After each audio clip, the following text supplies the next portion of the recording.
Welcome to Through the Corporate Glass, a podcast that explores career choices. We dive into the latest trends in tech careers, demystify industry roles, spotlight startups, and even explore unconventional paths outside the industry. Join us for authentic conversations that will challenge your assumptions and inspire you to think differently. Welcome to another episode of Through the Corporate Glass. I'm your host, Ashwini. Switching roles as part of our career journey involves being open to new challenges and embracing change. There could, however, be overlap of skills across multiple roles. In this episode, we will chat with Samina Diamond, Principal Product Manager at Nutanix, to examine the role of product management under a microscope. We'll identify some overlap areas with consulting. Samina has over 25 years of industry experience and brings a unique perspective to this conversation given her experience with software and management consulting as well as product management. She's on the board of a nonprofit called Tandem in the space of early learning. Welcome to our podcast, Samina.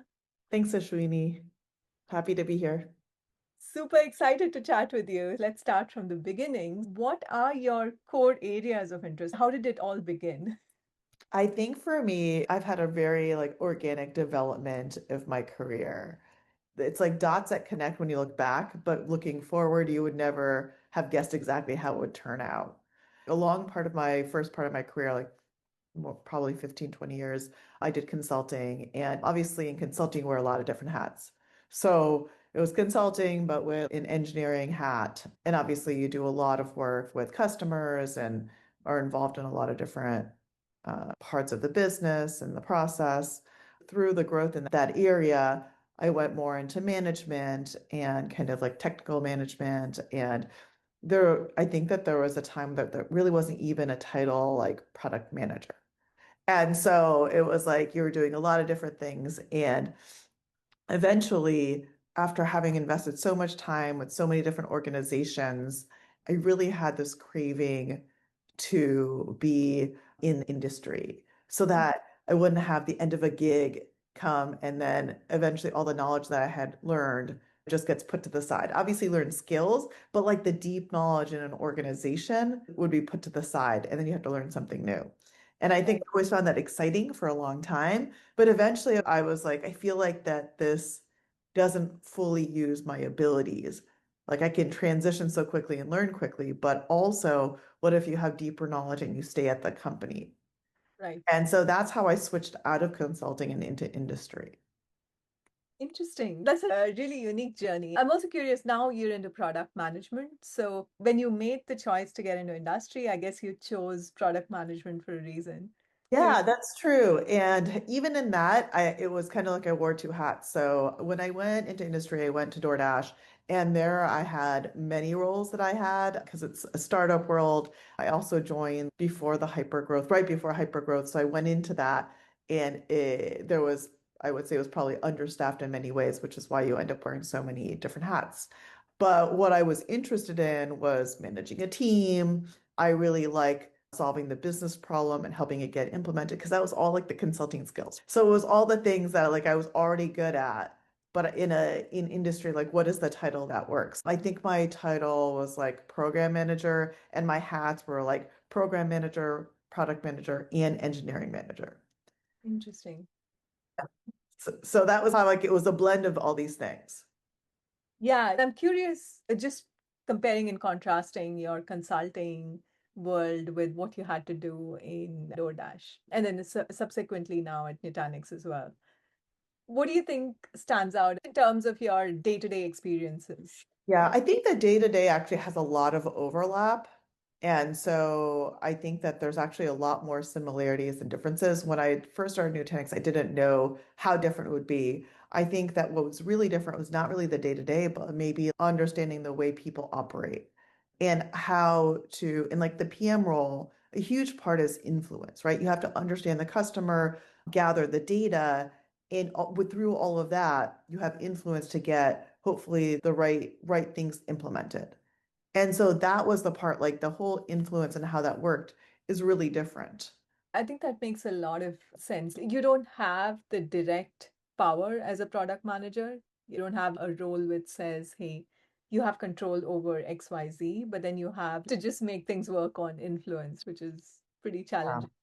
Yeah. Yeah. And that sparked some ideas for me. Like one of the, if you look at like the planning process between the two organizations and how you get things done, like with DoorDash, it was very specific in the way that we would have themes and like metrics that we're going to push. And so it naturally selected that like a lot of the asks and the things that we were going to take care of and prioritize would be aligned strongly with that. I think at Nutanix, it's such a broad scope of priorities because we have so many big parts to our products. And so it's different because you're competing. Everything is like the number one competing. So there's a lot of difference in how you might influence that. That's true. And then that's a little bit of a difference between the startup world and then an established company as well, right? Right. So, taking a step back, I guess we never spoke about your role at Nutanix so far. So, That's true. I'm curious, could you describe that in terms of what does it look like? I know a day in a life is a cliche and no one day looks like the other, but let's say we Yeah. talk about an average day. I would say it definitely ebbs and flows according to where we are in the planning cycle. But within that cycle, I would say the things that are high on the priority list on the day to day is ensuring that we have continuous planning, which looks like ensuring that you have documentations like a PRD that could be like in the infancy or fully developed, and that they're getting socialized with key stakeholders like engineering, QA, UX and ensuring that the cross-functional partners that may need to be involved also have a sense about this. And so the day-to-day is really focused on what is the story that I'm building and the narrative I'm building, and how am I sharing that so I can get buy-in early on. And then through the cycle, eventually you're like well developed in your ideas, you're getting inputs from engineering on the feasibility or adjustments, looking for inputs on gaps, that kind of thing. So that's a huge part of it. And that's like the continuous planning part. Outside of that, when things are in development, there's also like a feedback loop there. Questions that come up that maybe were missed, nuances that come up. So there's a lot of communications in that way. And it ebbs and flows with the cycle of release. And the other thing I would say is kind of everything that leads up to that is gathering industry knowledge, product knowledge, and things like that to create like a compass of direction on where are you trying to take your product and why. And so I think that's like a piece, it's like heads down work. It's also sometimes hard to prioritize, but is one of the most important parts. Right, absolutely. So, I guess there's never a dull moment. There's That always is fact. something happening. Yeah. We use the word enterprise a lot in the context of Nutanix.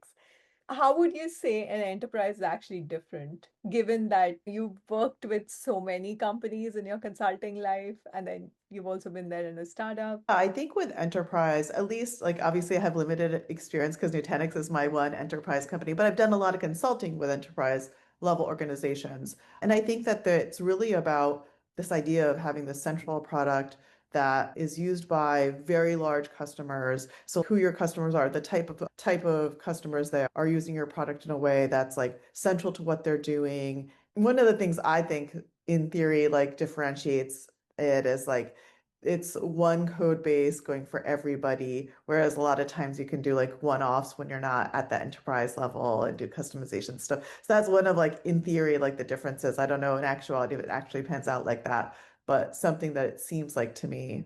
Also like just the breadth of the product and the cycles is like another thing that's really different. Whereas here we have like a 6 month cycle for releases, and I think we did like a every 2 weeks at DoorDash, right? Yeah, yeah, that's true.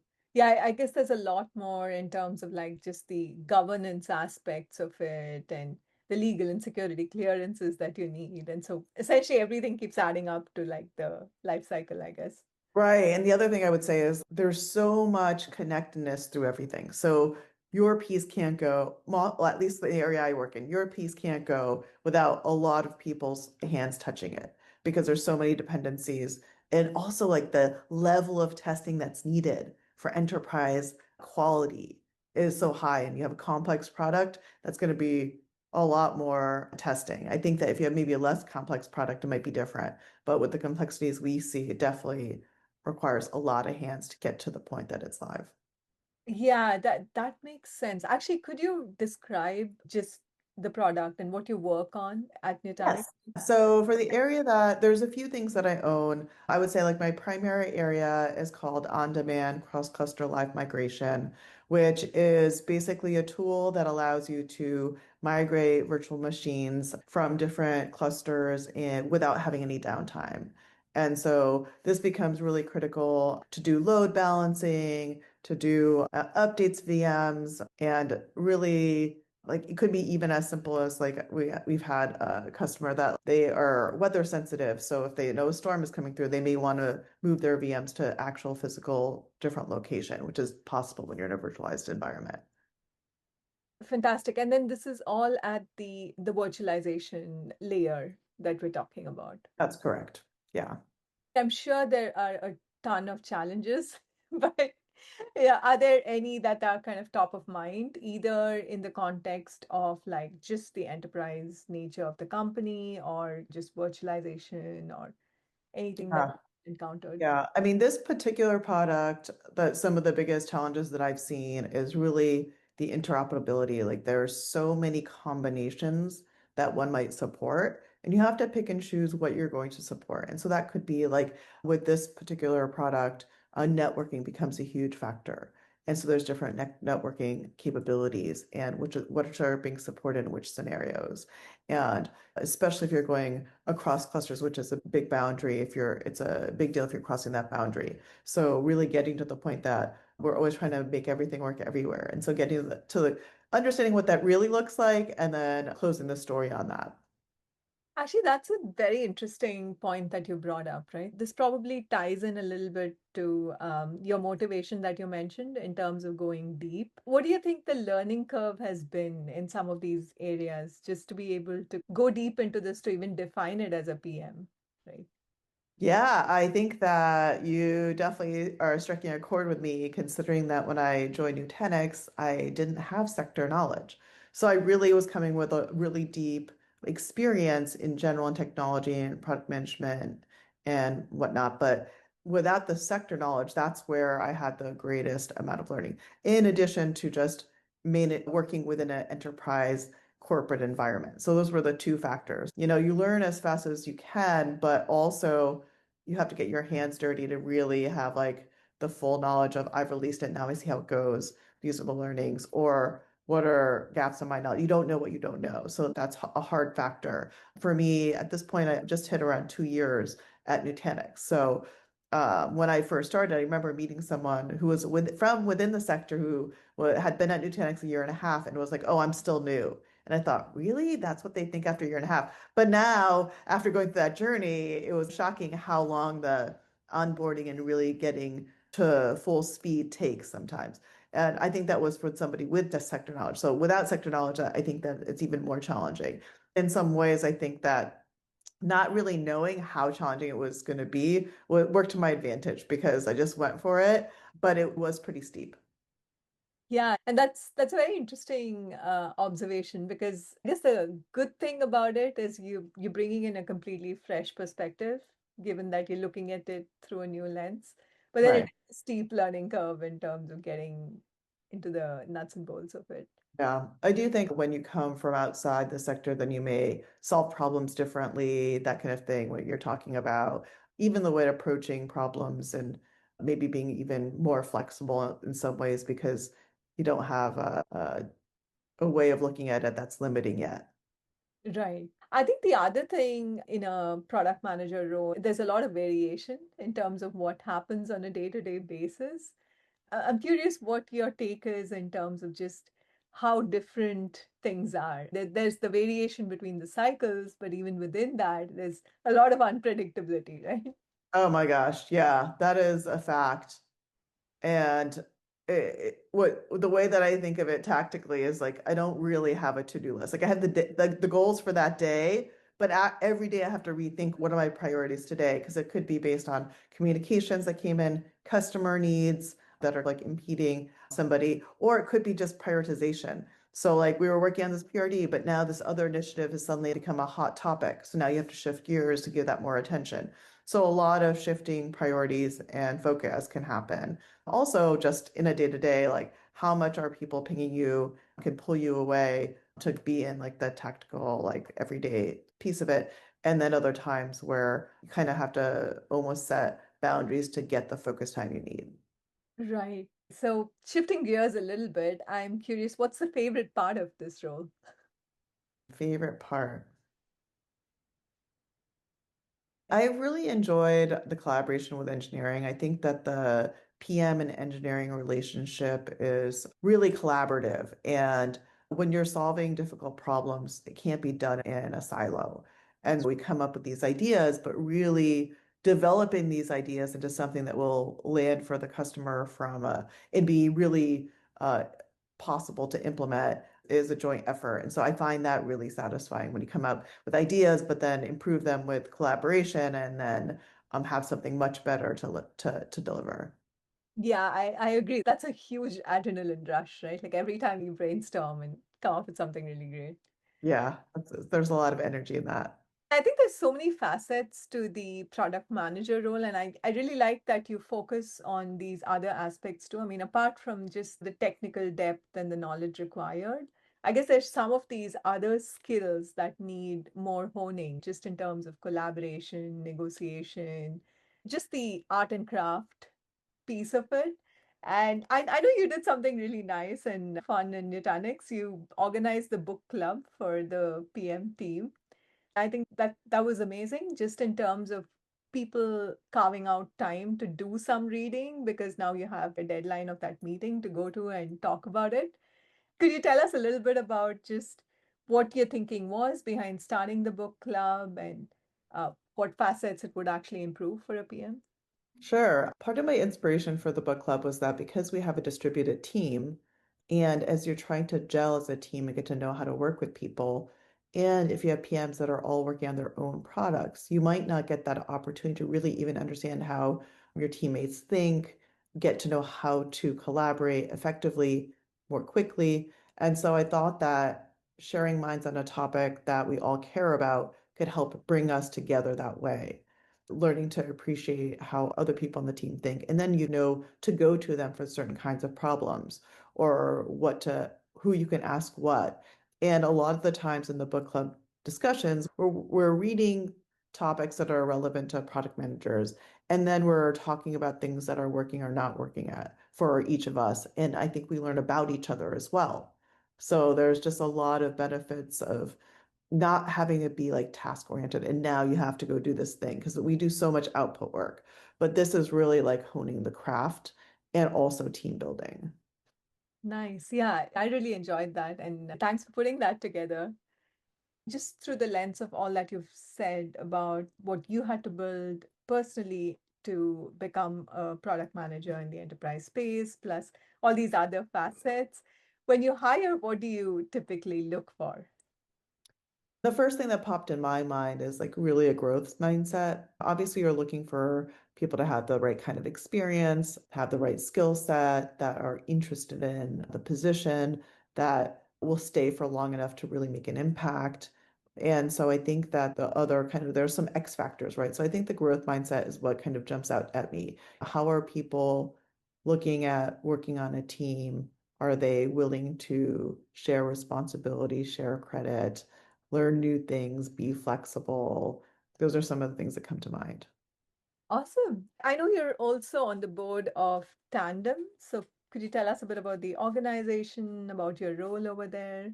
Yes, I'm really excited to share about that. Tandem Bay Area is a nonprofit organization that provides books in multiple languages and has an amazing selection of books that they basically create these bags that they send to schools to areas where there's many parents that may not read English. And so it provides them books that allow them to read to their children. And why this is important is because it allows the children to get the exposure they need to build their reading skills. So in the first 6 years of life, that imprint is made. So reading to children is very critical to help them build their reading skills eventually. And we circulate these books that get returned, and then we get new sets, and that's the way that works. And we also train teachers on how to do effective storytelling with their books that help engage the students better. There's a few other programs that we have. I had started on the board with Tandem after I had done separately a volunteer project for them to make an impact report, which is for nonprofits how they report how effective their work is.